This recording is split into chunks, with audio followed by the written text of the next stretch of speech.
તારીખ 14/1/90 મહુવામાં લસણ ડુંગળીના કારખાનાના ઉદ્ઘાટન પ્રસંગે મોરારીદાસ હરિયાણી, હરેન્દ્ર દવે, ચાણસ્માવાળા સ્વામી સચ્ચિદાનંદજી તથા દંતાલીવાળા સ્વામી સચ્ચિદાનંદજી વગેરેના પ્રવચનો. કોઈ ધ્યાન કરે, કોઈ ચિંતન કરે, કોઈ સ્મરણ કરે, જેની જેની પદ્ધતિ, જેને આપણે નિત્ય કર્મ કહેતા હોઈએ. બીજું નૈમિત્તિક કર્મ હોય છે. કોઈ ને કોઈ નિમિત્તે આપણે કર્મ કરતા હોય. આપણે ઘરે કોઈ સંત સાધુ આવે એટલે આપણે એમ કહીએ કે ચાલો કંઈ યજ્ઞ કરાવીએ. કોઈ મહાપુરુષ આવ્યા તો એના વ્યાખ્યાનનો બીજાને લાભ અપાવીએ. કોઈ નિમિત્ત ઊભું થાય ને એના દ્વારા એક કર્મ શરૂ થાય.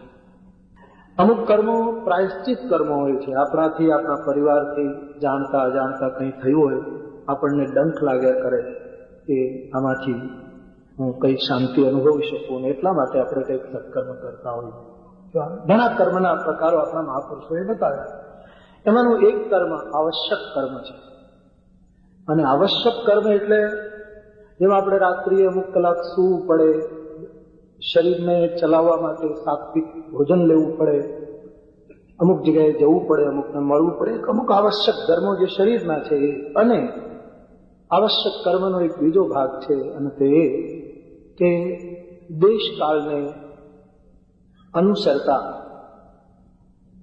પરિવાર માટે, પ્રદેશ માટે, રાષ્ટ્ર માટે, સમાજ માટે, કે જેમ જેમ આપણે વિસ્તરતા જઈએ, આપણા શુભ સંકલ્પોનો વિસ્તાર કરતા જઈએ, સમગ્ર માનવજાત માટે, વિશ્વ માટે કંઈક આપણે આવશ્યક કર્મ કરવાનું હોય છે.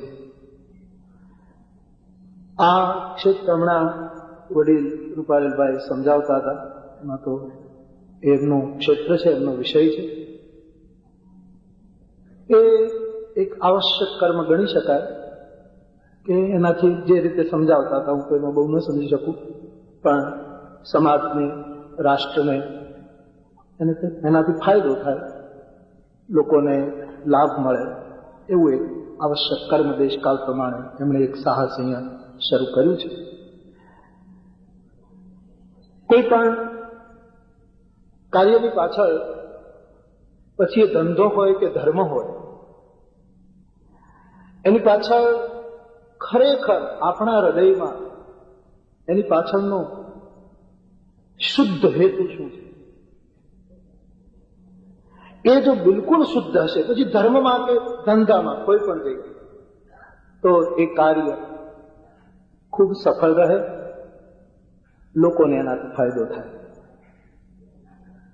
કોઈ પણ સાહસ શરૂ કરીએ એટલે સ્વાભાવિક આપણને આપણા પરિવાર માટે, આપણા માટેના પણ અમુક હેતુઓ હોય, પણ એના કરતા સમાજ, જેમ હમણાં વિચારો રજૂ કરતા હતા રૂપારેલભાઈ, કે આનાથી અમે આવી જે સામાન્ય વસ્તુ જે એમનેમ કચરામાં જતી હોય છે એનો ઉપયોગ કરીશું અને રાષ્ટ્રને ડોલર મળશે, સમાજને, રાષ્ટ્રને વધારે ફાયદો થાય, લોકો વધારે એનાથી કંઈક પ્રાપ્ત કરી શકે, એવું જે વિચારો રજૂ થયા એ પ્રમાણે આપ સાહસ શરૂ કરી રહ્યા છો. ત્યારે તમારું આ સાહસ સર્વ માટે સહાયભૂત બનો. ઘણી વખત આપણે જે કંઈ કાર્યો કરીએ એનાથી આપણે સુખી અને સંપન્ન થઈ શકતા હોઈએ છીએ આપણા પુરુષાર્થ અને પ્રારબ્ધ પ્રમાણે, પણ એના દ્વારા શાંતિથી આપણને જે ઊંઘ આવવી જોઈએ થઈ શકે છે. એનું જો ઉદાહરણ હોય તો પ્રત્યક્ષ આ ક્ષણે હું અહીંયા બેઠો છું કે આ સમારંભનો વિષય, એ વિષય પર બોલવાની મારી કોઈ પાત્રતા નથી, અને છતાં સંતોની કૃપાથી અહીંયા આવી ગયો છું. મને રૂપારેલભાઈ જે સમજાવતા હતા પરિસ્થિતિ, પત્રકાર તરીકે આ બધા વસ્તુમાં થોડો થોડો રસ હોય, તો મને સતત ગીતાનો એક ચરણ યાદ આવ્યા કરતું કે યોગ કર્મ સુકૌશલ, કે કશુંક વસ્તુ વધારે સારી રીતે કરીએ તો એ યોગ છે.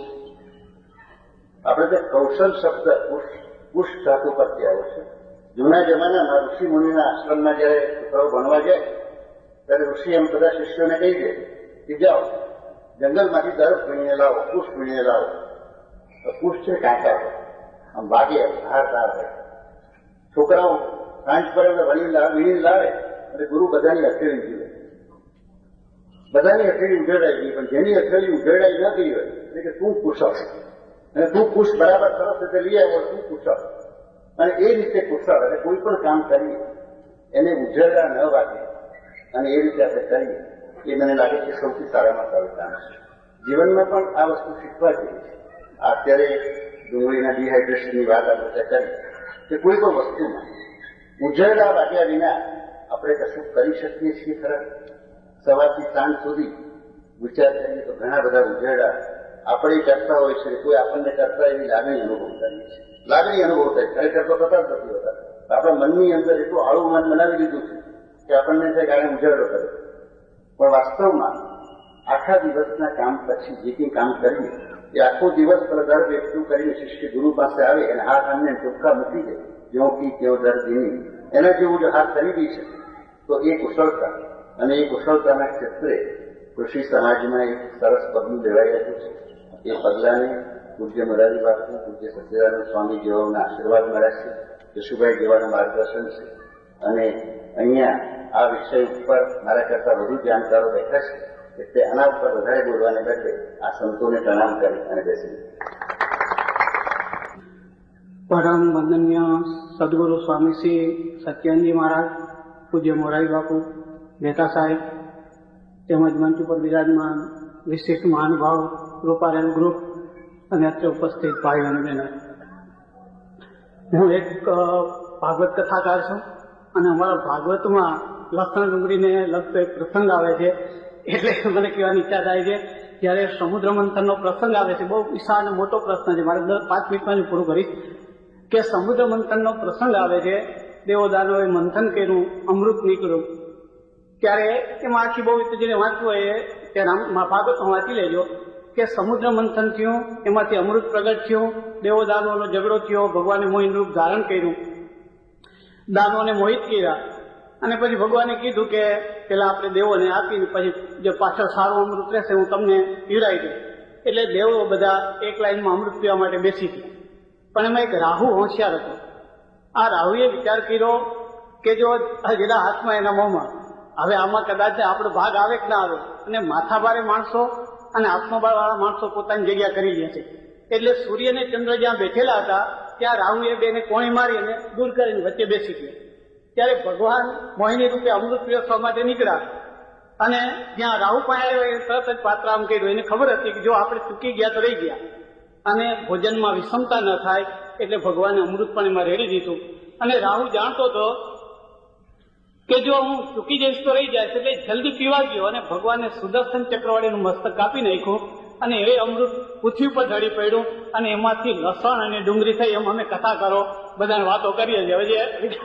એટલે અમૃતમાંથી લસણ અને ડુંગળી પ્રગટ થયા અને પછી અમે અમારી કલ્પિત કથાઓ સાથે જોડી અને લસણ અને ડુંગળી ન ખાવાનો નિષેધ કરીએ છીએ. કલ્પિત કથા હું તમને અત્યારે કહેવા નથી માંગતો, પણ હું વાત એ જ કહેવા માંગુ છું, હું પોતે લસણ ડુંગળી ખાતો નહીં.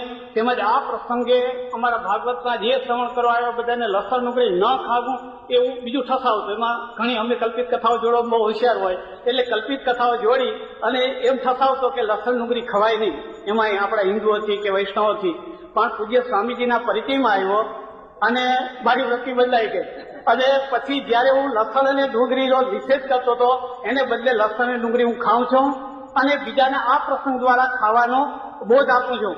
અને કારણ કે મેં સ્વામીજીના વિચારો, એના પુસ્તકોનું અધ્યયન કર્યું અને મને જાણ્યું લાગ્યું કે આહાર અને વિહારની બાબતમાં આપણે નીચી કક્ષાએ જઈ રહ્યા છીએ. ખરેખર સ્વામીજી મને કીધું ના ખાવું હોય તો લાટ ના ખાતા, હરામનું ના ખાતા અને આ લોકોને છેતરીને ખોટું ધન ના ખાતા. તેને બદલે જે ખાવા જેવું છે એનો તમે ત્યાગ કરીને સારી રીતે આ પ્રજાને નબળી પાડી રહ્યા છો. તો સ્વામીજીના પ્રવચનમાં એ બધી વાતો આવશે અને એના પુસ્તકો દ્વારા હું બહુ જુનવાણી પ્રદેશ એટલે સૌરાષ્ટ્રમાં જન્મેલો છું, રૂઢિચુસ્ત કોમમાં જન્મેલો છું અને મારા જે ગુરુ પાસે મેં દીક્ષા લીધી એ પણ રૂઢિચુસ્ત હતા. અને આજે જે હું ભાગવતની અવતારોની કથા કર્યો છું એ કથા પણ રૂઢિચુસ્ત કથા કહેવાય. પરંતુ સ્વામીજીના પરિચયમાં આવ્યા પછી કારણ કે મને પેલી ખબર જ નહોતી. શાસ્ત્રોની બહાર અમે નીકળ્યા નહીં. રામાયણ ભાગવત ને રજુ ને ઘડો ને ગટાકાંડ વડાકાશ કરતા હતા, પણ એમના પરિચયમાં આવ્યા પછી આખી મારી દ્રષ્ટિ બદલાઈ ગઈ.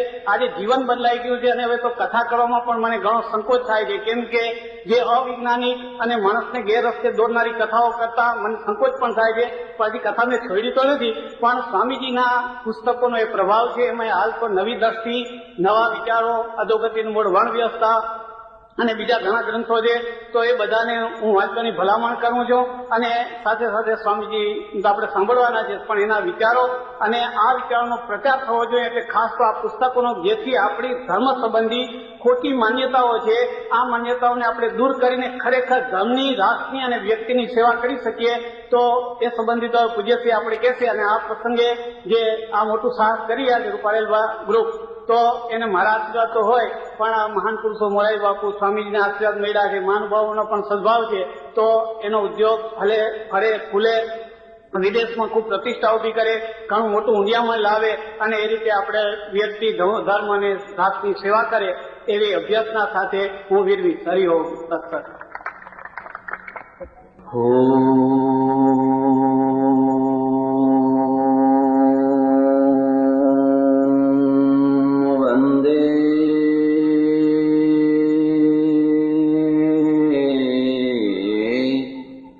શિવમ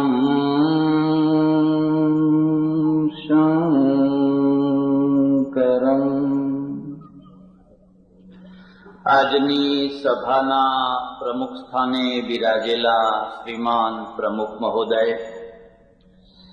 આદરણીય મોરારી બાપુ, વંદનીય સ્વામીજી, સાક્ષરવર્ય શ્રી હરેન્દ્રભાઈ, ભાઈ શ્રી રૂપારેલ અને એમના પરિવારના સભ્યજનો, સજ્જનો અને બહેનો, ઘણીવાર ઘણી પ્રકારના ઉદ્ઘાટનો કરવાનો પ્રસંગ મળ્યો છે, પણ આજનો જે પ્રસંગ મળ્યો એનાથી હું મારી જાતને ધન્ય માનું છું.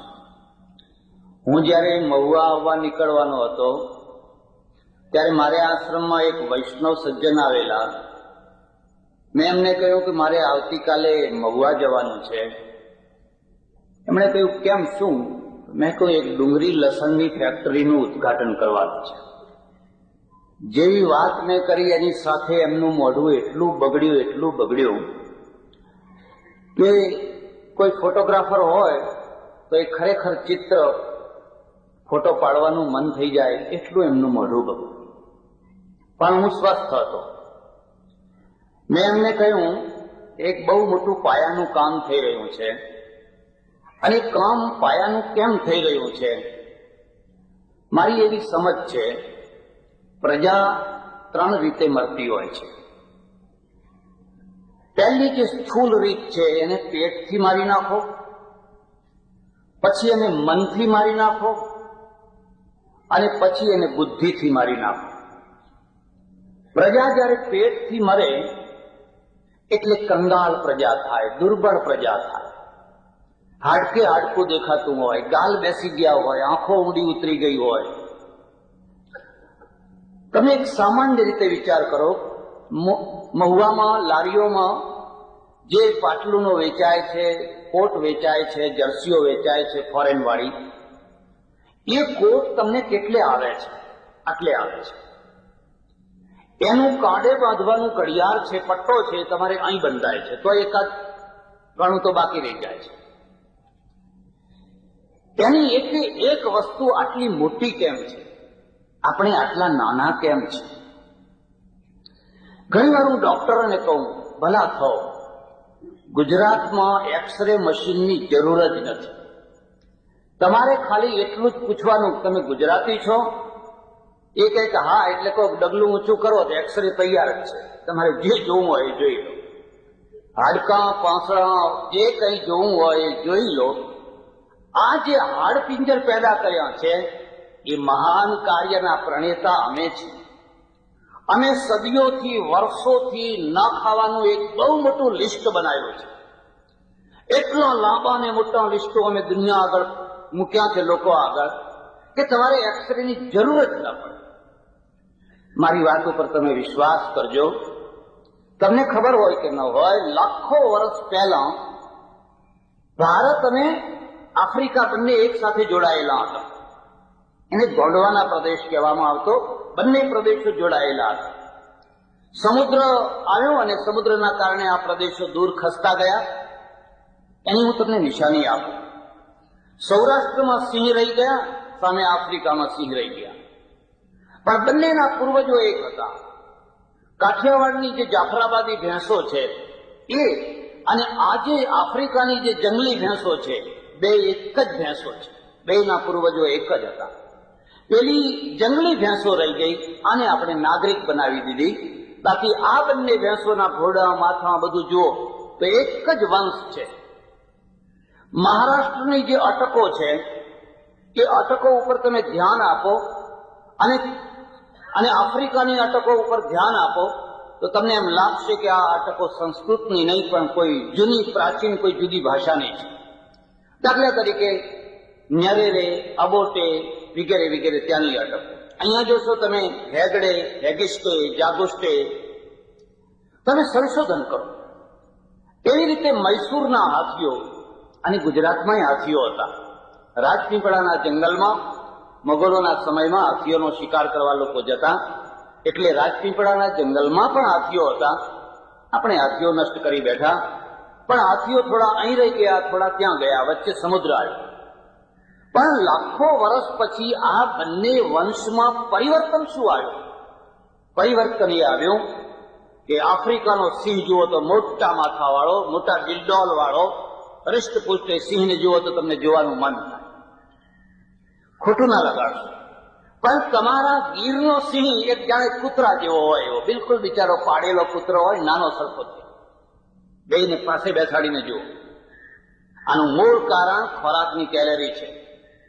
આનું મૂળ કારણ બીજું કઈ નથી પણ ખોરાકની કેલેરી છે.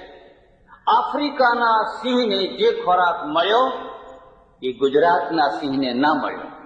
આફ્રિકાના હાથીઓને જે ખાવાનું મળ્યું એ મૈસૂરના હાથીઓને ના મળ્યું. એટલે ધીરે ધીરે ધીરે એમનું કદ નાનું થયું. ત્યાંની ભેંસોને જે ખાવાનું મળ્યું એ કાઠિયાવાડની ભેંસોને ના મળ્યું. એટલે કાઠિયાવાડની જે જાફરાબાદી ઘોડાવાળી ભેંસો છે એ સહેજ નાની થઈ ગઈ. કેલેરીની કેટલી મોટી અસર તમારા, મારા, આપણા સૌના ઉપર થતી હોય છે. મારી વાત ઉપર તમને વિશ્વાસ ન હોય તો તમે તમારા ઘેર જઈ ને તમારા છોકરાને તમારી બાજુમાં ઉભો રાખો. એ તમારા કરતા 2-3 ઇંચ ઊંચો હશે. તમારા કરતા 2-3 ઇંચ ઊંચો હશે. કારણ કે છેલ્લા 20-25-30 વર્ષથી આ દેશની પ્રજાને જે પ્રકારની કેલેરી મળવા માંડી છે એ 30 વર્ષ પહેલાની પ્રજાને નથી મળતી. આજે તમારા છોકરા, આ મહુવામાં કેટલી કેળાની લારીઓ હશે, કેટલી પપૈયાની હશે, કેટલી સફરજનની હશે, કેટલું બીજું બધું હશે. આપણા 30 વર્ષ પહેલાના જમાનાને હું યાદ કરું ત્યારે લોકો પપૈયો લેવા જાય કે મોસંબી લેવા જાય તો લોકો પૂછે કોઈ માદું છે ઘરમાં? અને માદું હોય ત્યારે જ ફળ લેવા જાય. આજે લારીઓની લારીઓ લોકો ખાઈ જાય છે. અને એ બધાનું પરિણામ છે કે તમારા છોકરાઓ તમારા કરતા 2 ઇંચ 3 ઇંચ ઊંચા થયા છે, કદાવર થયા છે. જો આ પ્રમાણ હજુ બરાબર ચાલ્યું તો આવનારી બીજી પેઢીમાં, ત્રીજી પેઢીમાં તમે પંજાબીની સાથે ઉભા રહી શકો. પંજાબીની સાથે તમે ઉભા રહી શકશો. પણ આ પ્રમાણ ચાલ્યું તો મારે મુદ્દાની જે વાત કહેવાની છે એ છે કે કેલેરી, પોષણ આહાર એ તમારા જીવનમાં કેટલી મોટી અસર કરે છે એના તરફ આપણે ધ્યાન દેવાનું છે. અમારે પંજાબ અને પંજાબમાંથી એક સાધુ આવેલા, અહીંયા પહેલી વાર ગુજરાતમાં આવેલા. પંજાબમાં તમે ગયા હો, મારું ગુરુસ્થાન પંજાબ છે, મારા ગુરુજી પંજાબી, પછી વાત કરું એમની. પેલા સાધુ અહીંયા આવ્યા, પંજાબમાં આવડો મોટો લસ્સીનો ગ્લાસ, પેલો 1.5 શેરીઓ આવડો મોટો લસ્સી બનાવીને આપે, દૂધ આપે, ચા. મારા ગુરુ છે ને 1 લીટર ચાની, 1 લીટર દૂધની ચા પીવે શિયાળામાં, ઉનાળામાં તો પીવે નહીં, 1 લીટર દૂધ. હવે પેલા પંજાબી અહીંયા આવ્યા, એમાં કોઈ ગુજરાતી ભાઈ ને, ગુજરાતી ભાઈના ત્યાં ગયા, બાપજી ચા પીશો? કે હા. એમણે ચા બનાવ્યો. એમાં આપણો કપ નાનો, પેલાનો આવડો મોટો, આપણો આવડો કપ. હવે નાના કપમાં પાછો અડધો ભરવાનો અને અડધામાંથી પાછા 2 ભાગ કરવાના. એટલે અડધી તમે પીવો, અડધી હું પીવું. એટલે પેલો નાનો કપ ને નાના કપમાં એ અડધો ભરેલો આ પંજાબી મહાત્મા પાસે મૂક્યો કે લો મહારાજ ચા પીવો તો કી હે આ શું છે એમ મહારાજ ચા છે એ તો વિચારમાં પડી જાય અચ્છા મેરે કાન મેં પા દે મારા કાનમાં નાખી દે કાન ચોખ્ખો થઈ જશે એમ કેટલું મોટું અંતર કેટલું મોટું છે કોઈ વાર હું એક વાર મેં હમણાં એક જગ્યાએ જોયું હું તો ચા નથી પીતો પણ સાથે લોકો હોય મોટા આવડા મોટા કપ મને થયું કે આ લોકો કઈક ડાયા લાગે છે કે જો કપ નાના હતા એના મોટા કરી નાખ્યા પણ પછી જોયું તો અંદરથી તો એટલા જ પાછા દેખાવો ઉપરથી અંદરથી તો ખાડો તો એટલો ને એટલો ખાડો વધારે નહીં ગુજરાત શારીરિક દ્રષ્ટિએ ક્યાં છે ગુજરાત સૈનિક દ્રષ્ટિએ ક્યાં છે હું તમને વ્યાપારિક દ્રષ્ટિએ તમે ક્યાં છો એ નથી પૂછવા માંગુ વ્યાપારિક દ્રષ્ટિએ તમારી માફક મને પણ તમારું ગૌરવ છે બૌદ્ધિક દ્રષ્ટિએ તમારું મને ગૌરવ છે પણ શારીરિક દ્રષ્ટિએ તમે ક્યાં છો લશ્કરમાં તમારી કેટલી ડિવિઝનો છે લશ્કરમાં તમારી કેટલી રેજિમેન્ટો છે વાયુ સેનામાં તમારા કેટલા માણસો છે અને જો કશું નથી તો તમારો ગેસ દિલ્હી વાળા ખેંચી જશે તો તમારી નર્મદાના પાણી તમને નહીં આવવા દે કારણ કે વીર ભોગ્યા વસુંધરા આ કઈ માત્ર બુદ્ધિથી કઈ કામ બધું નથી થતું હોતું થોડીક આંખો કાઢતા તમને આવડવી જોઈએ થોડુંક બાવડા ચડાવતા આવડવું જોઈએ એટલે હું ઘણી વાર લોકોને કહું હું હવે મારા ગુરુની વાત કરીને પછી મુદ્દા ઉપર આવું તો હું ગુજરાતનો મેં ડુંગળી લસણ ખાધેલું નહીં પંજાબમાં ભિક્ષા લીધી મારા ગુરુ બહુ ત્યાગી અત્યંત વિરક્ત ભિક્ષા કરવા જાય ઘરમાં ઉભા રહીને ભિક્ષા કરે પંજાબમાં ઘરે ઘર ડુંગળી લસણ ખાય મારાથી ખવાય નહીં મેં કહું હું નહીં ખાઈ શકું એટલે સ્પેશિયલ કહી દે આના માટે બીજી વસ્તુ બનાવજો પણ હું જોઉં તો રોટલી આમ થોડું તો રોટલીમાંથી ડુંગળી નીકળે ડુંગળી ખાવાનો એટલો રિવાજ શાકમાં નાખે દાળમાં નાખે ઝીણી કતરીને રોટલીમાં નાખે એક જગ્યાએ મેં કહ્યું મારાથી આ ડુંગળી લસણ ખવાતું નથી પણ એ કોઈ દિવસ મને આગ્રહ ના કરે તું ખાય ખેર મારે વધારે તો પંજાબમાં રહેવાનું ના થાય પછી કાશી આવ્યો મારે કાશીમાં એક 80 વર્ષના વૃદ્ધ માણસ સંન્યાસી હતા બીમાર રહે ખાટલામાં પડ્યા રહે જયારે એમના આગળ વાત કાઢીએ ત્યારે મને કહે દેખ સચ્ચિદાનંદ તારે ડુંગળી ના ખાવી હોય તો ના ખાજે પણ જે ખાતા હોય એને તું અટકાવીશ એને તું રોકીશ કોઈ તો મહાતમોગુણી એ તમોગુણી વસ્તુ તો રોકવી જોઈએ મને કે નહીં તને ખબર નથી આ દેશની પ્રજાને ઘી નથી મળતું દૂધ નથી મળતું છાશ નથી મળતી ગરીબોના માટે એક જીવવાનો આધાર જો હોય તો આ ડુંગળી ને લસણ હવે બધા તમે સાધુઓ દંડો લઈને પાછળ પડ્યા છો તમોગુણી થઈ જશો તમોગુણી થઈ જશો તમોગુણી થઈ જશો અને આ ડુંગળી લસણે જો તમે છોડાવી દેશો તો આ પ્રજા તો વગર મોતે મરી જશે એને મારવા માટે તોપો નહીં લાવવી પડે એને મારવા માટે બોમ્બાર્ડમેન્ટ નહીં કરવું પડે કારણ કે એનું પેટ મારી નાખો એટલે પછી કંગાલ જેવા હાડકાં થઈ જશે એટલે તરત જ ડરીને એક તરફ ઉભી રહી જશે મન ઘણું કરતું એક સામે તમાચો મારું પણ શું મારે એમાં તમાચામાં કંઈક લાલ હોય તો મારે ને એટલે તું ભલો થજે અને કોઈને ડુંગળી લસણ છોડાવીશ પછી તો મને ઘણી વાતો એમણે કહી મને કે જો એ પાછા ગાંધીવાદી હતા 80 વર્ષના હતા પણ આઝાદીની લડતમાં કામ કરેલું મને કે ગાંધીજી રોજ ડુંગળી ખાતા તને ખબર છે ના મને કહેતા જો રોજ સાંજે સૂતા પહેલા ડુંગળી ખાતા મોરારજી દેસાઈ સૂતા પહેલા રોજ લસણ ખાય છે આ બેયની સાત્વિકતા જેટલી બતાય ને સાત્વિકતા તારા ડુંગળી લસણ નહીં ખાનારાને લઈ આવી મારા પાસે મેં કોઈ એ વાત તો બહુ સાચી છે ડુંગળી લસણ ખાનારા અને ન ખાનારા બેયમાંથી 100 માણસો લો અને પછી તમે એ ટકાવારી કહેવાય છે ને પ્રામાણિકતાની ટકાવારી સચ્ચાઈની ટકાવારી વિશ્વાસની ટકાવારી કરો તો હું તમને ખાતરીથી કહું કે આ ડુંગળી લસણ ખાનારાની જેટલી પ્રામાણિકતા તમને જોવા મળશે ડુંગળી લસણ નહીં ખાનારા તો કાળજું કાપી નાખશે તમારું અંદરથી તમારા પગ કાપી નાખશે એક વાર નહીં પણ કેટલી વાર મને એનો અનુભવ થયો છે અને ત્યારે હું પહેલો જ પૂછું છું ડુંગળી લસણ ખાવ છો કે ના મહારાજ નથી અડતા તો ઉભા રહો જે બોલીએ એ બધું લખીને બોલવું લખીને ચાલવું પડશે કારણ કે તમે ક્યારે ગુલાટ મારો, ક્યારે તમે પલટી થઈ જાઓ એ કંઈ કહી ન શકાય. આ તમારી એક છાપ. તો આપણા સામે આ પહેલામાં પહેલો પ્રશ્ન છે, ભારતની પ્રજાને આટલી કંગાલ કેમ બનાવી દીધી? ન ખાવાના લિસ્ટ. હું જયારે નાનો હતો, 10-12 વર્ષનો, અમારી બાજુમાં એક ધર્મસ્થાન, ત્યાં બધા સાધુઓ આવે, હું પ્રવચન સાંભળવા જતો અને મેં એકવાર પ્રવચન સાંભળેલું. એક સાધુએ પ્રવચન કરેલું, એક બળદે એક રીંગણું ખાધું અને એક રીંગણું ખાવાનું એટલું પાપ લાગ્યું કે 1 કિલોમીટર 1 માઇલ આમ ખાડો ખોદો, એક આમ ખાડો ખોદો, 1 માઇલ ઊંડો ખાડો ખોદો અને એમાં વાળ કાપીને 1-1 ઇંચના ટુકડા વાળના ભરો.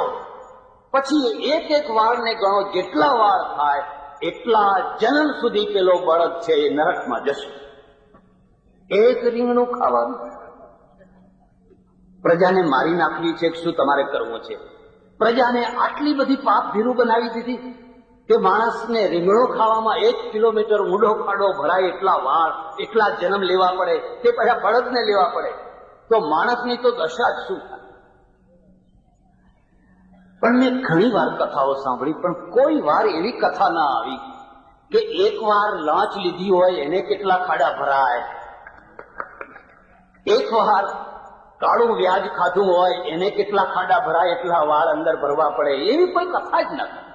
બધા કાં તો બટાકા પાછળ પડ્યા, કાં તો ડુંગળી પાછળ પડ્યા, કાં તો લસણ પાછળ પડ્યા, કાં તો રીંગણા પાછળ પડ્યા. પણ કોઈને એમ ન થયું કે પાપ, ખરું પાપ તો લાંચમાં રહેલું છે, રૂશ્વતમાં રહેલું છે, કાળું વ્યાજ લેવામાં રહેલું છે, લોકોના હક કાપવામાં રહેલું છે. એના તરફ તો ધ્યાન ના આપ્યું. અને ના આપ્યું એનું પરિણામ શું આવ્યું કે આચાર શાસ્ત્ર જ્યારે પ્રકૃતિથી વિમુખ થાય, આચાર શાસ્ત્ર જ્યારે માનવતાથી વિમુખ થાય, આચાર શાસ્ત્ર જ્યારે રાષ્ટ્રીય હિતોથી વિરુદ્ધ થાય, ત્યારે આચાર શાસ્ત્ર પોતે પાપ બની જાય. એને પાળીને તમે વધારે પાપી બનો. જો એ આ ત્રણેયનું સમર્થન ન કરી શકે તો તમારું આચાર શાસ્ત્ર પ્રકૃતિથી વિરુદ્ધ છે, પ્રકૃતિ પ્રમાણે છે. જો એ પ્રકૃતિનો દ્રોહ કરશો તો તમારા આચારો તમને જ થઈ જશે. આચાર શાસ્ત્ર એવું હોય જે કુદરતના સાથે તાલમેલ બેસાડતું હોય. આચાર શાસ્ત્ર એવું હોય જે માનવતાના સાથે મેળ બેસાડતું હોય. આચાર શાસ્ત્ર એવું હોય જે રાષ્ટ્રના હિતો સાથે મેળ બેસાડતું હોય. તમારા આચારોના કારણે રાષ્ટ્ર લુલું બને છે, તમારા આચારોના કારણે રાષ્ટ્ર પંગુ બને છે. પંગુ બન્યું કેમ કે આ દેશ ઉપર 2500 વર્ષથી લગભગ અલ્પસંખ્યકો રાજ કરે છે. હું ઇતિહાસનો વિદ્યાર્થી છું એટલે હું બોલું છું, એમને નથી બોલતું. ગુજરાત ઉપર તો મને બતાવો કયા ગુજરાતી રાજાએ રાજ કર્યું. આ કાઠિયાવાડના દરબારો તો રાજસ્થાનથી આવેલા છે, કચ્છ ને રાજસ્થાનમાંથી, ઉત્તરમાંથી ખસતા ખસતા આવેલા છે. સિદ્ધરાજ, જયસિંહ ને કુમારપાળ દક્ષિણના રાજાઓ છે. ચાલુક્ય વંશ છે અને મહારાષ્ટ્રમાંથી આવેલા છે. તમે 100% તમારા ઉપર પારકી પ્રજાએ રાજ કર્યું, મુઠ્ઠીભર પ્રજાએ. શકો કેટલા હતા, હુણો કેટલા હતા, શિથિયનો કેટલા હતા, સુલતાનો કેટલા હતા, મોગલો કેટલા હતા, અંગ્રેજો કેટલા હતા. આ દેશની બહુસંખ્યક પ્રજા કદી પોતાના રાજ્યની લગામ પોતાના હાથ ઉપર કેમ ના રાખે? એના નિશ્ચિત કારણ છે. એને પેટથી મારવામાં આવી, એને મનથી મારવામાં આવી, એને બુદ્ધિથી મારવામાં આવી. જ્યારે થોડા માણસોને મોટી પ્રજા ઉપર રાજ્ય કરવું હોય એટલે એની પહેલામાં પહેલી અપેક્ષા હોય કે શારીરિક રીતે દુર્બળ હોવી જોઈએ. જો શારીરિક રીતે જો પ્રબળ બનશે તો અમને સિંગડા મારશે. એટલે શારીરિક રીતે પ્રજાને દુર્બળ બનાવવાનું કામ અમને સોંપી દીધું. બસ મહારાજ તમારા ધર્મનો જય જયકાર થાય. જેટલો તમારા ધર્મનો જય જયકાર થશે એટલી જ અમારી રાજસત્તા મજબૂત થશે. કારણ કે આ બેયને સંબંધ છે.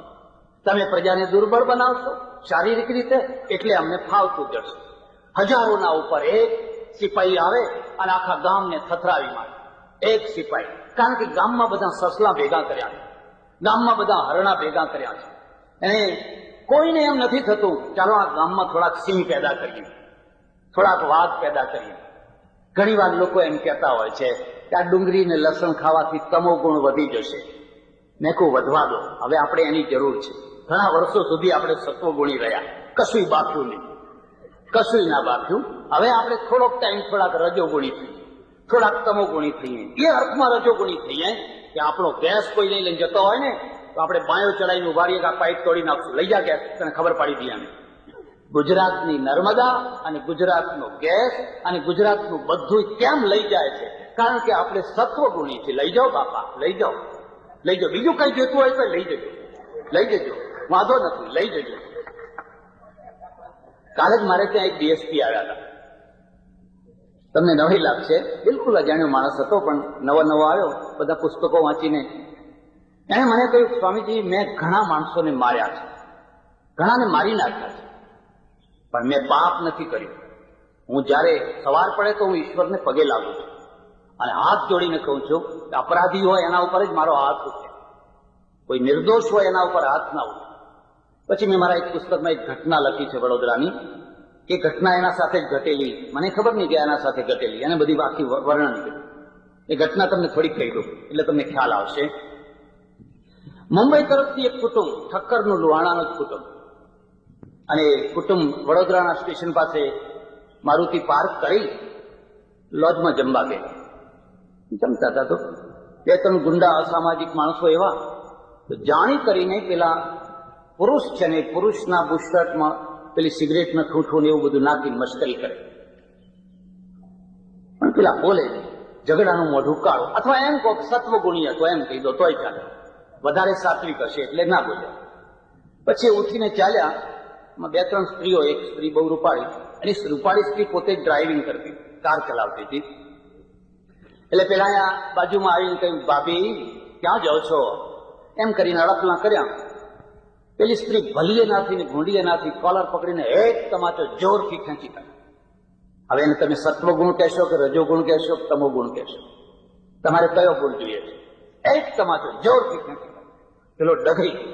હું તમને ખાતરીથી કહું છું, પાપના પગ તો કાચા હોય છે. વીરતા નથી હોતી એટલે ગુંડાગીરી વકરે છે. જો વીરતા હોય તો ગુંડાગીરી કદી હોય જ. કાયરતા ગુંડાગીરીનું પ્રમાણ જ છે. કાયરતાની જગ્યાએ ગુંડાગીરી હોય છે. અસામાજિક તત્વો ક્યાં હોય છે કે જ્યાં વીર પુરુષો નથી હોતા, ત્યાં આપોઆપ ગુંડાગીરી વકરતી હોય છે. એક જોરથી તમાચો મારી. પેલો તો સમસમી ગયો ને ડરી ગયો. આ સ્ત્રી મારુતિ લઈને આગળ જતા. બે ગુંડાઓ હતા, એ બીજા બેને લઈ આવ્યા અને ચારેય જણા બે બુલેટો ઉપર બેસીને આગળ રોડ ઉપર ફરી વળ્યા. અને ચારેય વડોદરાના નામચીન ગુંડાઓ. ગાડી ઉભી રખાય. પેલા ઠક્કરો ગભરાઈ ગયા, હાથ જોડવા માંડ્યા. ભાઈ સાહેબ માફી કરો, માફ કરો, ભૂલ થઈ ગઈ, અમે માફી માંગીએ. નહીં, એ રૂપાળી સ્ત્રીને બહાર કાઢ. અમારે એને ઉપાડી જવી છે, અમારે એને લઈ જવી છે, અમે એને મુંબઈમાં વેચવાના છીએ. આ પરિસ્થિતિ છે. હવે અને એ બાઈ પણ અંદર કારમાં બેઠેલી, ખબર નહીં ક્યાંથી એ રણચંડી કેવી નીકળી, ફાટ દઈને બહાર નીકળીને એને કરાટે શીખેલા એટલે ચારેના સામે હાથે ને પગે એવી જોડવા માંડીને, હિમ્મતે મરદા તો મદદે ખુદા. તમારી હિંમત છે તો ઈશ્વરને મદદ કરવા આવવું જ પડે. બાયલાને ભગવાનની મદદ ના કરે, મરવા દો ને. હોય એ તો કૂતરા મર્યા તો હશું, જીવ્યા તો હશું, તો એમાં એને શું કરવું? બરાબર. હવે આ એકલી તો પહોંચી વળે શકે એમ હતી નથી, પણ છતાં એને સામનો કર્યો. આ જ ટાઈમે આ ડીએસપી આવી ગયો. રાત્રે રોન લગાવવા નીકળેલો અને એને જોયું. પછી મને બધી વાત કરી અને કે મહારાજ, આ બધી વાત મેં જાણી સાંભળી અને પછી એ ચારેયને કંઈ પ્રસાદ આપ્યો, કંઈ માર્યા, જોડી નાખ્યા. એની જિંદગીમાં કદી આવું ના કરે એટલો મેં મારે એને માર્યો. પોલીસ થાણે લઈ ગયા. પેલું ઠક્કર કુટુંબ કે અમારે ફરિયાદ નથી કરવી. ના, ફરિયાદ કરવી પડશે. હવે ક્યાં મુંબઈમાં રહેનારો આ ધક્કા ક્યાં ખાય? એના ઉપર 8-10 કલમો લગાવી દીધી, ફરિયાદ કરી દીધી. પણ મેં કહ્યું તમે, અને પછી પોલીસ થાણે પણ એને સારી રીતે પ્રસાદ આપ્યો. મેં કહ્યું તમે આ મારઝૂડ કરો એ તો કામ ન્યાયાધીશનું. બાપજી કે ન્યાયાધીશ કશું કરવાના નથી, કોર્ટમાં કેસ ચાલવાનો નથી, કોર્ટમાં કેસ સફળ થવાનો નથી, એટલે દંડનો અડધો વિભાગ અમે જ પતાવી દઈએ છીએ.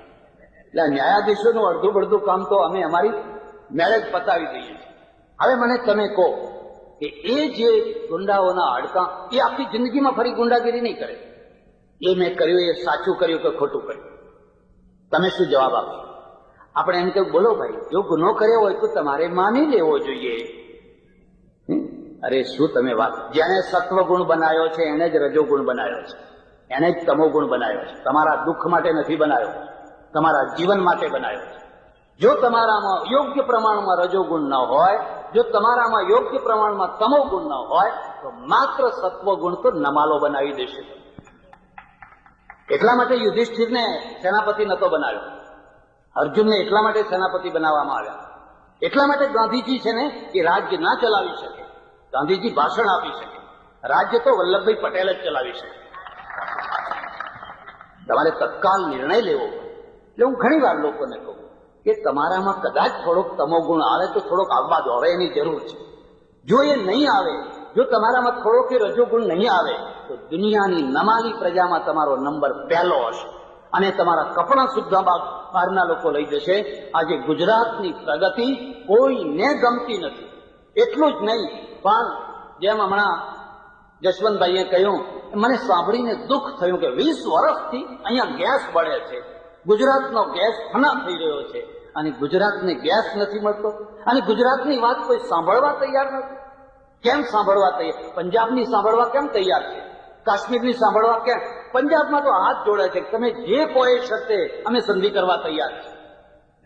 કારણ કે પંજાબમાં વધારે પડતો સત્વગુણ નથી આવી ગયો. એટલા માટે જો સજ્જનો, આજે જે આપણે આ પ્લાન્ટનું ઉદ્ઘાટન કર્યું છે, જો હું એ સિદ્ધાંતમાં સંમત ન હોત તો હું અહીં આવ્યો ન હોત. હું પૂછી જોઉં ભાઈ આ શું થવાનું છે. પણ હું માનું છું કે ભારતની પ્રજાને જો દુનિયાની પહેલા નંબરની પ્રજા બનાવતી હોય તો એને પહેલા શારીરિક રીતે સમૃદ્ધ બનાવવી જોઈએ. અને શારીરિક રીતે સમૃદ્ધ બનાવવી હોય, આપણે નિરામિષ પ્રજા છીએ, આપણે માંસ ખાનારી પ્રજા નથી. અને હું ઈચ્છતો પણ નથી કે લોકો માંસાહારી બને, પણ હું એવું ઈચ્છું તો ખરો કે માંસાહારી પ્રજા કરતા આ શાકાહારી પ્રજા શારીરિક રીતે ઉતરતી ન હોય. જો એ શાકાહારી પ્રજા ઉતરતી હશે તો એ એના શાકાહારનું રક્ષણ નહીં કરી શકે. શાકાહારનું રક્ષણ કરવા માટે પણ જરૂરી છે કે તમે માંસાહારીના સામે ઉભા રહી અને બતાવી શકો કે તારા કરતા હું કોઈ રીતે જરાય ઉતરતો નથી. પણ એ ત્યારે થઈ શકે કે કુદરતે જે તમને ગાજરમાં કેટલું આયર્ન છે, ગાજરમાં કેટલું લોઢું છે, મૂળામાં કેટલી લીવરને ટોનિક, લીવરના રસ વધારનારી કેટલી શક્તિઓ છે. પણ વીણીને તમે જે જીવનમાં ઉપયોગી ચીજો એના ઉપર ચોકડી મૂકી, પાપ અને પાપ 1 કિલોમીટર વાળ કરી કાપીને ભરો, એટલા જન્મ લેવાના પેલા ભલા થાઓ. મહેરબાની કરો, 22 કરોડ અમેરિકન લોકો જીવે છે, એમને કઈ પાપ નથી લાગતું, આખી દુનિયાને પાપ નથી લાગતું. અને બધા પાપ અહીં ભારતમાં જ ક્યાંથી આવી છે? અહીં તો ડગલે ને પગલે પાપ, ડગલે ને પગલે. અને ખરું પાપ તો કોઈ માનતું નથી. જે સાચું પાપ છે એને તો કોઈ પાપ ગણતું નથી. જે નોકરીમાં હરામી કરે છે, વેપારમાં હરામી કરે છે, એને તો કોઈ ગણતું જ નથી. બાકી જેમાં કશું પાપ નથી એને લોકો પાપ માનીને બેઠા છે.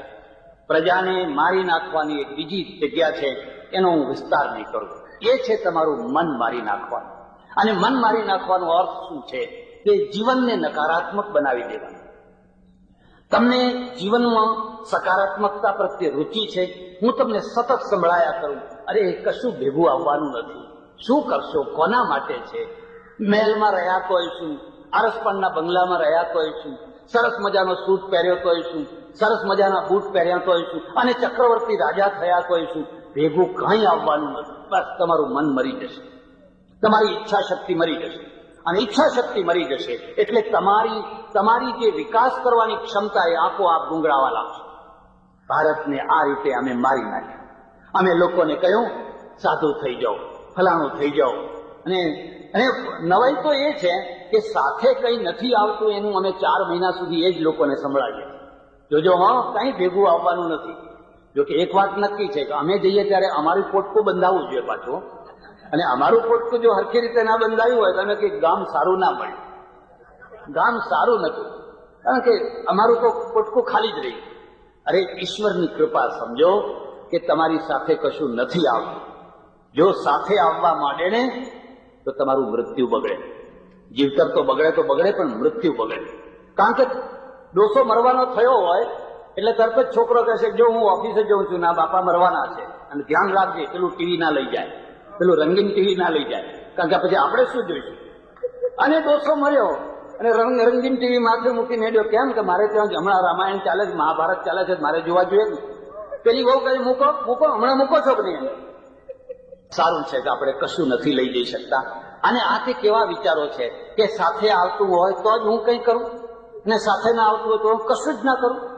આદર્શ તો એ છે કે જે મારી સાથે ના આવતું હોય એના માટે હું જીવન જીવું, લોકો માટે હું જીવન જીવું. મારે કશું નથી લઈ જવું, મારે તો આપીને જવું છે અને મરતા પહેલા આપી દેવું છે. એ આદર્શ ઊંચો છે. એની જગ્યાએ સતત આપણે એક પ્રકારના સ્વાર્થી લોકો બનાવ્યા. કંઈ ભેગું નહીં આવે, કંઈ ભેગું નહીં આવે, કંઈ ભેગું નહીં આવે. એમાંથી તમારી ઈચ્છા શક્તિને મારી નાખવામાં આવી. અને ઈચ્છા શક્તિ મરી ગઈ એટલે તમે દુનિયાની ચોથા નંબરની પ્રજા છો. તમને પરમેશ્વરે નથી માર્યા. પરમેશ્વરે તમને શું નથી આપ્યું? ઇઝરાયલની તુલનામાં તમને શું નથી આપ્યું? જાપાન તો જ્વાળામુખીનો દેશ છે. એ જાપાનની તુલનામાં તમને શું નથી આપ્યું? જાપાન પાસે પેટ્રોલ નથી, લોખંડ નથી, કોલસો નથી, કાચો માલ નથી. પણ આખી દુનિયામાં જુઓ, made in Japan, made in Japan, made in Japan. તમારી પાસે કોલસાનો ઢગલો, પેટ્રોલનો ઢગલો, લોખંડનો ઢગલો. તમારી પાસે શું નથી? બસ નથી એક ઈચ્છા શક્તિ. નથી એક ઈચ્છા શક્તિ. તમને એમ ઈચ્છા થવી જોઈએ હું મારા ઘરમાં એક કોલંબસ પેદા કરીશ, હું મારા ઘરમાં એક સિકંદર પેદા કરીશ, હું મારા ઘરમાં એક છોકરાને નેપોલિયન બનાવીશ. ના, અમે તો તમને શીખવાડીએ સાધુ બનાવો. એટલે અહીં સાધુઓ બનાવવા તો બહુ સરળ કામ છે, સેંકડોની સંખ્યામાં. મારે ત્યાં કોઈ આવે, હું એને કહું જા, જુવાન છોકરો આવે ને હું કહું સાધુ નહીં, જ્યાં તું એરફોર્સમાં દાખલ થા, સૈનિક બન. તો આ સૈનિક બન અને જ્યારે પણ જરૂર પડે આ દેશને ત્યારે તું બોર્ડર ઉપર ફના થજે. અને તું બોર્ડર ઉપર ફના થઈશ ને તો ભગવા કપડાના માણસ કરતા પણ તારી અમે વધારે પૂજા કરશું. અહીં તો અમે 60 લાખ ભેગા થઈ અને લોકોને વધારે ને વધારે અંધકારમાં નાખવાનું કામ કરી રહ્યા છીએ. પણ તું એક દેશ માટે થા. સૈનિક પેદા કરવો એ બહુ અઘરું કામ છે. એટલે પ્રજાના ઇતિહાસમાં લખાતું હોય છે તમે સેનાપતિ કેટલા પેદા કર્યા, અષ્ટાવધાનીઓ કેટલા પેદા કર્યા, શતાવધાનીઓ પેદા કર્યા, બરાબર છે. પણ મોહમ્મદ ગજનીના સામે ઉભા રહી શકે એવા સેનાપતિઓ કેટલા પેદા કર્યા? અને ન કર્યા એટલે તમારા મંદિરો તૂટ્યા, તમારી મૂર્તિઓ તૂટી, તમારી સ્ત્રીઓની આબરૂ લૂંટાઈ. આ 1 વાર નહીં, 2 વાર નહીં, 10 વાર નહીં, સેંકડો વાર. કારણ કે તમને કદી પણ એ ના સૂઝ્યું કે જો અમારે આ મંદિરો, અમારી સ્ત્રીઓ, અમારી મૂર્તિઓ આ બધાને જો ગુમાનપૂર્વક, ગૌરવપૂર્વક જો રાખવું હોય તો પહેલું કામ છે કે મારા ઘરમાંથી એક સિકંદર પેદા થાય, એક નેપોલિયન પેદા થાય, એક મહત્વાકાંક્ષી હિંમતવાળો એક છોકરો પેદા થાય જે એના રક્ષણ માટે તૈયાર છે. પ્રજા મરતી હોય છે, મસ્તિષ્કથી મરતી હોય છે. એના મસ્તિષ્કને મૌલિક ચિંતન ના આપો, એને નવું વિજ્ઞાન ના આપો, એને પ્રાચીનતામાં ધકેલી દો. સતત જૂની વાતો, સતત જૂની વાતો. બસ તમે મરી જશો. તમે આ માઇક કોણે બનાવ્યું? આ ટેપ રેકોર્ડર કોણે બનાવ્યો? આ દિવાસળીની ખોજ કોણે કરી છે? એક આરસીસી કોણે બનાવી? મોટર કોણે બનાવી? પંખો આ કોણે બનાવ્યો? આખી દુનિયા ઉપર પશ્ચિમ કેમ ફરી વળ્યું છે અને આપણે એના પાછળ પાછળ કેમ દોડીએ છીએ? અબજો અબજો રૂપિયાનું ઊંડિયામણ તમારે પશ્ચિમને આપવું પડે છે. તમારી ઈચ્છા હોય કે ન હોય. રૂપારેલભાઈને પૂછી જુઓ, આ પ્લાન્ટ રશિયામાંથી કેમ આયાત કરવો પડ્યો? તમે પોતે આ પ્લાન્ટ કેમ ના બનાવી શક્યા? તમારા કેટલા નાર્લીકર, તમારા કેટલા હરગોવિંદ ખુરાના, તમારા કેટલા રામાનુજન, તમારા કેટલા રામન રોડ ઉપર રખડે છે. રોડ ઉપર એમને 300 રૂપિયાની નોકરી નથી મળતી. તમારું બુદ્ધિધન પરદેશમાં ખેંચી જાય છે. કારણ કે તમારી પાસે ભવિષ્યની જે એક મસ્તિષ્કનું જે એક વિકાસ દૃષ્ટિ જોઈએ એ દૃષ્ટિ જ નથી. આ પ્લાન્ટ પરદેશમાંથી આપણે લાવવો પડ્યો. આજે 40-45 વર્ષ પછી આપણી આ દશા છે. હું ઈચ્છું કે મારા દેશમાં આ પ્લાન્ટ તૈયાર થાય, અહીંથી આપણે નિકાસ કરીએ અને આખી દુનિયા ઉપર made in India, made in India, made in India. આ અસંભવ નથી, જાપાન કરતા વધારે સંભવ છે. કારણ કે જાપાન પાસે તો કાચો માલ નથી, જાપાન પાસે તો મજૂરો, સસ્તા મજૂરો નથી. તમારી પાસે તો મજૂરી સસ્તી છે, ટેકનિશિયનો છે, ઉદ્યોગપતિઓ છે. માત્ર મસ્તિષ્કને બદલવાની જરૂર છે. આ મસ્તિષ્કમાં જે 0-0-0-0 મૂકેલું છે એની જગ્યાએ એકડો કરવાની જરૂર છે. હું મારા દેશને બૌદ્ધિક રીતે, માનસિક રીતે, શારીરિક રીતે એક એવો દેશ બનાવું કે દુનિયાના કોઈ ગ્રાફ આગળ મારો માણસ ઉભો હોય તો એ વામન ના લાગે, એ ઠીંગણો ના લાગે, મારે શરમાવું ના પડે, મારે નીચું ના જોવું પડે. અને એટલા માટે મન અને બુદ્ધિની વાત અત્યારે જવા દઈએ, પણ પાયાની વાત છે કે પેટ છે એને પૂરેપૂરી કેલરી મળવી જોઈએ. જો બાળકોને પૂરેપૂરી કેલરી મળે, જો ગરીબ માણસોને પૂરેપૂરી કેલરી મળે તો હું માનું છું કે સશક્ત થશે અને શરીરની અસર મન ઉપર પડતી હોય છે. તમારા બવડામાં જોર છે, તમારા મગજ ઉપર એક ખુમારી રહેશે. તમારા હાડકાં પાંસળા દેખાય છે એટલે તમે આપોઆપ સમાધાનકારી થઈ જશો. જવા દો ને, કારણ કે એ સિવાય બીજો કોઈ રસ્તો નથી. હું પરમેશ્વરને હૃદયથી પ્રાર્થના કરું. મહુવાની આજુબાજુમાં ડુંગળીના ઘણા ખેતરો છે, લસણના ઘણા ખેતરો હશે, અને આ બધા ખેતરોમાં પેદા થનારો જે ખેડૂતોનો માલ છે એનો પૂરેપૂરો ઉપયોગ ન થઈ શકવાના કારણે ઘણો બરબાદ થાય છે, ખેડૂતોને નુકસાન થાય છે, રાષ્ટ્રને નુકસાન થાય છે. એનો એક જ ઉપાય છે કે આવા પ્લાન્ટ નાખવામાં આવે અને પ્લાન્ટના દ્વારા અહીંની વસ્તુને આપણે આ દેશમાં સૈનિકો માટે અને પરદેશમાં મોકલીએ અને એ રીતે ખેડૂતોને, રાષ્ટ્રને સમૃદ્ધ બનાવીએ. સાથે સાથે ખોરાક સંબંધી, આહાર સંબંધી આપણી જે માન્યતાઓ છે એ માન્યતાઓમાં પણ પરિવર્તન લાવીએ અને એ પરિવર્તન લાવવાથી તમારી સાત્વિકતાને કશી આંચ નથી આવવાની. એમાં એ તો બધી કાલ્પનિક વાતો છે.